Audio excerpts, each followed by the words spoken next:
I just signed a 73-page lease.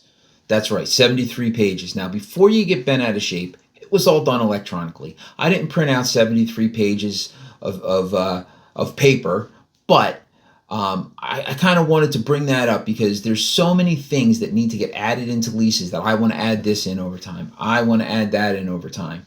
And while there's some reasons that it was actually that long in this particular case, I did want to share with you guys because in the last video we spoke about screening and finding and accepting that right tenant. So now you've accepted the tenant and you need to get them moved in. You can't do that unless you have a lease.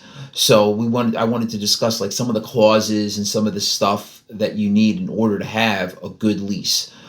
So my name is Chado. I'm a real estate investor. I've been a landlord for over 25 years and a full-time investor for 10 years. And that being said, full disclosure, obviously I'm not an attorney. Rules are very specific locally, by state, by region, by municipality might have specific rules. So you need to make sure you're following the local rules in your area and consult with a local attorney. But just some of my thoughts on leases and the clauses and stuff that you want to potentially have in your lease if they're okay in your area. That being said, so let's buckle up and chat with Chado. Cool. So let's get into the kind of meat and potatoes of it. The first thing is you need a lease. You need to have a lease. So where do you get that lease from? I do not suggest you go to Google and type in, I need a lease for New Jersey and see what it ever gives you. I mean, it's better than, I guess, a verbal lease, but that's a good starting point. I mean, not a good starting point. Not a good starting point to go to Google and just Google it. What I strongly suggest you do is you join your local RIA because there's a lot of landlords that are in the RIAs, and a lot of the RIAs will let you know, like, hey, if you're going to be a landlord, this is the lease you want to use. Sometimes there's a local guru who knows your area, who sells a lease that's been attorney reviewed. So you might be able to buy a lease there, or get a lease there, but talk to your local real estate investors association. While you're there, like, who's the best eviction attorney? Because the second, even better source is going to be the person that you might be hiring to evict that tenant if you ever need to go down that path. So a lot of times you get a consult with an eviction attorney, and that eviction attorney might have a lease that they use. I know the attorney that we use says, hey, how come you're not using my lease? And that's because we had the lease before we had him. For him, it's much easier to go through an eviction process using a lease that he knows exactly what's in it. He doesn't have to go through our lease. Oh, does that have this in here? Does that have that in there? So if you know the eviction attorney that you're going to use, they may provide you with a lease as well.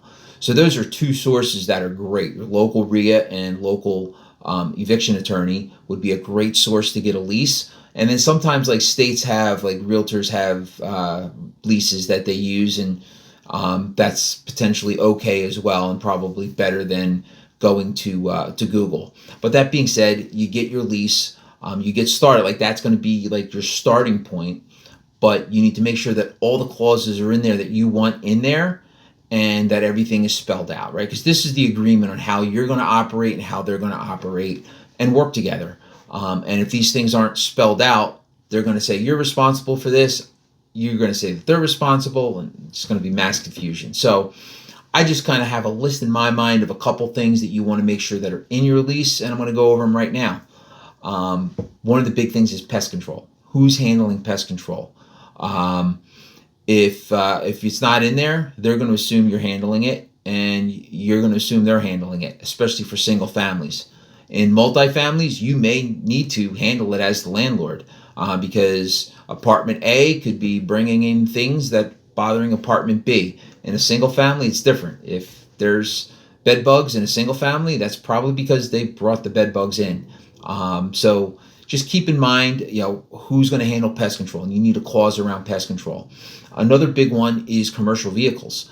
How many times, especially on single family houses, that a tenant decides to park their commercial vehicles outside, whether or not they have a roofing company or a construction company.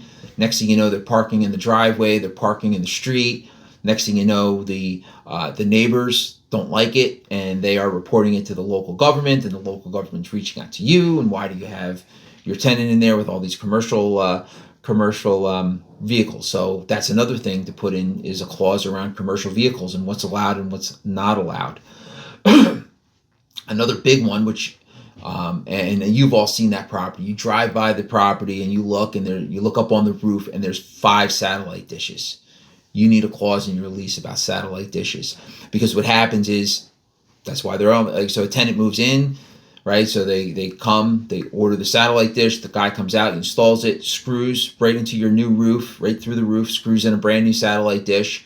They move out a year later. Another tenant moves in. They get a satellite, and the new service tech comes out, and it's easier for him to just install a new satellite dish. And now you got 2 satellite dishes on your roof, then 3, and then 4. So satellite dishes are extremely important to have a clause around satellite dishes and enforce it, because they're damaging your roof. They could be damaging your property. They just screw it in any old way, and it could be problematic. Another big clause that you want to have in your lease is something around who's in charge of keeping the drains clear. And again, single family versus multifamily.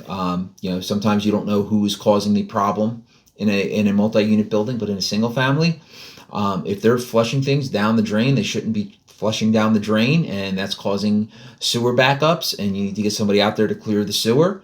They're going to be responsible for it. So that's another thing you want to look at as far as your clauses in your lease around drains.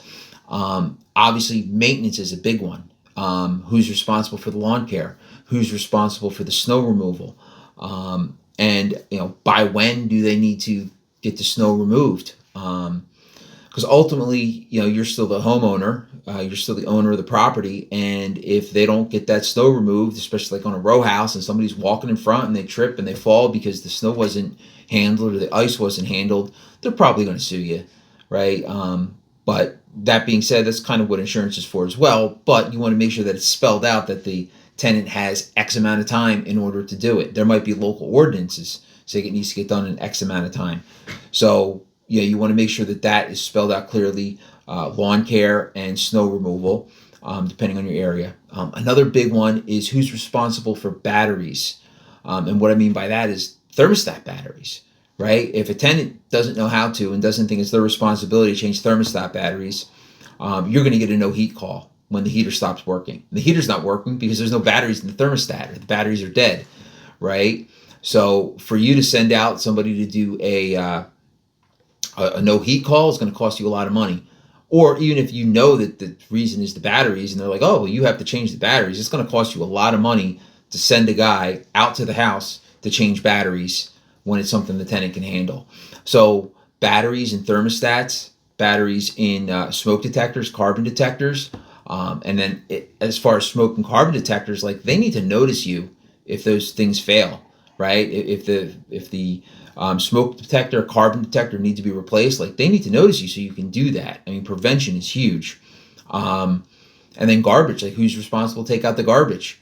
What days do the garbage go out? So you want to have a clause regarding handling garbage. You want to have clauses on pets. Do you have a clause on pets, and can they have pets, and what are the rules around having pets, and that type of thing?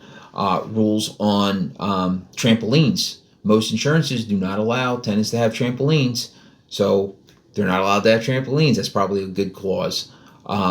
Pools, right? We get tenants all the time. If you don't put it in there, and even if you do put it in there, tenants do what they want. But all of a sudden it's warm. They're deciding to put an above ground pool in the backyard. Now, that's going to kill your grass. Number one. Number two, local government drives by. They see a pool in the backyard, and they call you up for installing a pool without a permit, and you can get in trouble for that. So you want to make sure that the rules regarding pools, trampolines, pets, they're all in there. So that being said, and then lastly, it's like you want to look at, and this is not by any means an all-inclusive list, but you need to look at what happens on the renewal, right? At the end of the 1-year lease, assuming it's a 1-year lease, you got to look at the term, but at the end of the lease, does it turn into a month-to-month? Does it automatically renew? Does it automatically renew with an increase? And what are the rules around renewal? So that's another important clause. Another important clause is what happens if they break the lease, if they have to leave early? What is the the fee to break a lease, and that kind of thing. And also the security deposit. Like, what are the rules regarding the security deposit? Who does the security deposit belong to? Is it tenant A, tenant B, 50-50 each? Both both tenants potentially own the security deposit together. Like, what's that look like? So you want a clause around the security deposit, maybe where the security deposit is located, what bank it's at, and that kind of thing.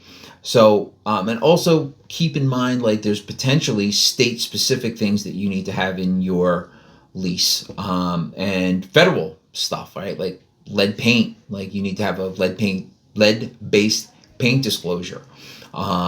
In New Jersey, we need to have properties tested to be lead safe and or lead free. And that's part of the reason why this lease was 73 pages, because it was actually a property that was lead free, and we got to give them a copy of the lead free report. And of course, the copy of the lead free report is 40 pages there. So that was a big chunk of it. So a little bit exaggeration, but it's still our main chunk of our lease is a good 15 plus pages. And your attorney is going to let you know if there's any small things that they've gotten caught on or that they see that you need to include, because it's something that they got in trouble with at one point for not having in the lease. So, again, local. That being said, like, there's some of the basics, there's some of the clauses you want to look at and, like, make sure you understand as you go through whatever lease you're using. Make sure you understand them and make sure that it's like what you want, and make sure that they're legal. That being said, I'd love for you guys to, hopefully this was of value. Hopefully it gives you some point of reference to start putting a lease together and what you're going to put in it. Hopefully it was of value. And please, if there's any questions, there's a comment section below. Put your questions down in the comment section. I'd be more than happy to address them or help you get an answer to those things. And it's a newer YouTube channel at this point, so please, like and subscribe, because, like, algorithm, blah blah blah. I appreciate it and hope you enjoyed this time chatting with Chado. Have a great day.